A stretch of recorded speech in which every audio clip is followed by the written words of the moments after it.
بسم اللہ الرحمن الرحیم۔ السلام علیکم۔ کیوں پریشان ہوتے ہو؟ اگر تمہارے ساتھ کوئی غلط کر کے خوش ہے تو کیا تم نے نہیں پڑھا وَمَا كَانَ رَبُّكَ نَسِيًّا، اور تیرا رب بھولنے والا نہیں ہے۔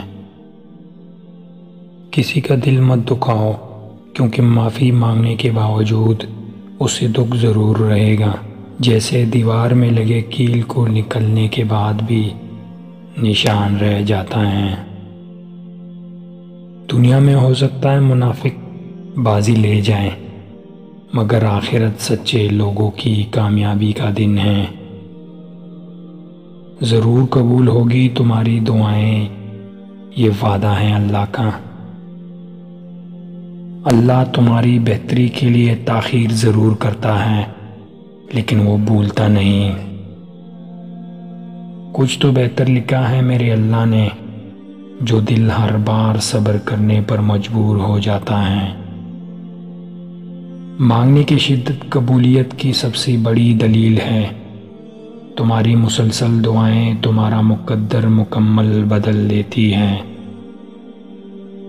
اے زندگی، جس دن میں اپنے رب کو منا لوں، اس دن اجازت ہے تجھے بے شک روٹ جانا مجھ سے۔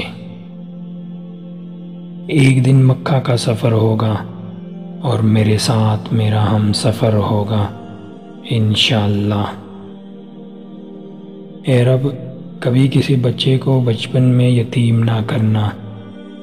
ہر ایک کے نانے چاچے جناب ابو طالب جیسے نہیں ہوتے۔ میں نے جب سب کچھ اللہ پر چھوڑا تو اللہ نے مجھے کبھی تنہا نہیں چھوڑا۔ کچھ لوگ ہمیں دعائیں ہی اتنی خوبصورت دیتے ہیں کہ انہیں صاف لفظوں میں ہم سے محبت کے اظہار کی ضرورت نہیں پڑتی۔